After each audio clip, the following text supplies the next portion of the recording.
Well, when Pope Benedict asked Giotto for a drawing to prove his worth as an artist, Giotto drew a perfect circle. Freehand. Perfection. It's a powerful message. Powerful message. Powerful message.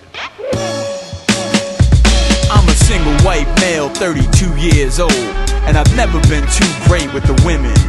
Well, if the truth's being told, I'm not much good with people. I've been alone in all the places I lived in, but fate had forgiven my shortcomings and brought something forth from inside me that guides me when a call comes in.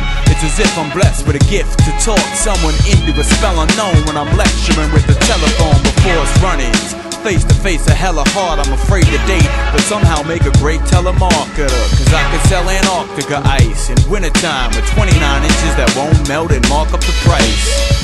Might be the fact I'm alone, but most of the human contact that I've known I've always had through the phone. So when I get back to the home where I live now, I sit down and dial my old map to see who answers the half of the old ones. I get the message. The number you have reached has been disconnected. With 10 digits entered from another past number, the ringing interrupts a man's slumber, and that was just from last summer. The change is enormous, and keeping up to speed's a real game of endurance. I always get some lame little office specializing in claims for insurance, or maybe the occasional florist. Corner florist. Hello? Hello? I'm sorry, what did you say? Corner florist? Is this a flower shop? Yes. Oh, I'm sorry, I think I had the wrong number. Okay, bye. Bye. Why am I still searching? And for what I don't know, perhaps a real person or some version of love on the phone. It's like these 10 little buttons have grown so significant. My will's worthless fighting off the gluttonous Jones. So I chose a different number to try, and I was thinking I'd end up ringing another old guy. But when I reached the third line, what a surprise. It was the first time in my whole life on the telephone my tongue was so tied. Hello? Hello? Is there somebody there? I can hear you. It must have been something we shared in the weird few moments of rare silence when I was quiet like no one was there.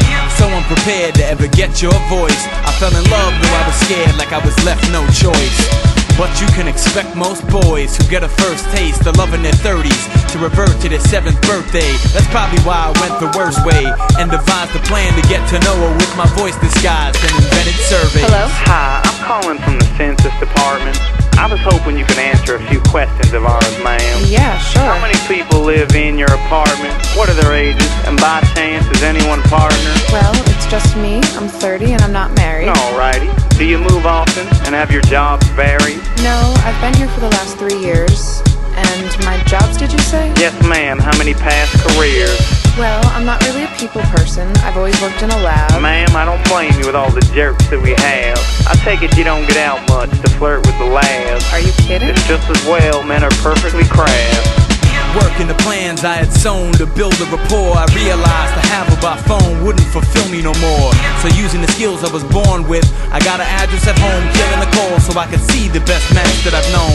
Perhaps it was only a sad attempt to find the nerve it would take to say goodbye to the phone and tell the girl to her face. Well, I won't put your day further to waste. Thanks for your time, ma'am. Sorry to disturb you, okay? Bye. Okay, bye. Desperate times call for closer measures, so I left behind the telephone and bought some telephoto lenses. Parked in a car like those old detectives I watched from afar, and saw that she lived by herself, alone and friendless. Then what I noticed next would leave me livid. Her only guest was a handsome guy whose weekly visits had her cry. By the time he would leave, I bet the guy was an ex or current flame, unless my eyes were deceived. I tried to believe, she cried to relieve heartache, but this guy wouldn't leave. It seemed she was liable to be in harm's way. If I could just sneak in a place, I'd find it would lead to a trace of why she would keep letting this creep within arm's length. Getting the peace was the easy part, cause if by chance I met him when I crept in through the window, I would need the arms. I was breathing hard when I stepped in, broke the glass from the shards with the weapon, and tore the bedroom where she sleeps apart. That's when the creaking part of the floor and the twisted knob on the door startled me. I turned with the gun and shot it before I realized I killed my own love. I dropped on all fours, sobbing and coughing till I spilled my own guts. I came to, still on the rug in the same room filled with the stuff I had tossed around, and then I found in plain view what seemed to be a diary, sitting written beside my knee. I couldn't make my mind believe the words that I would finally read. Page 1. Thursday, 5:03. I was trying to sleep before the night shift when this guy woke me. He had a voice that had a vibe so sweet. It was caught in my thoughts and just wouldn't let my mind go free. I skipped to page 74 and read a bit more. The only thing that I look forward to is getting his calls. If only I could get up the gall, I would tell him I love. I had to skip right to the end of it all. As for the last passage, it began. Why me? Where's my mystery man? God, how could you let this guy leave? With all the bad times and depression I've seen, this just has to be the last life's lesson I need.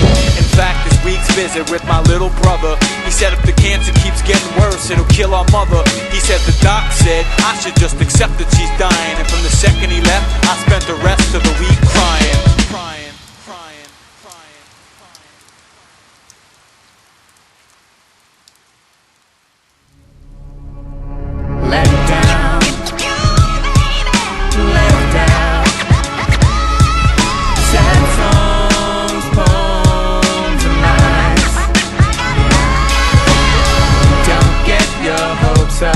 Cause it gets the best of you. You get stepped on, let down, left out to dry, and you die.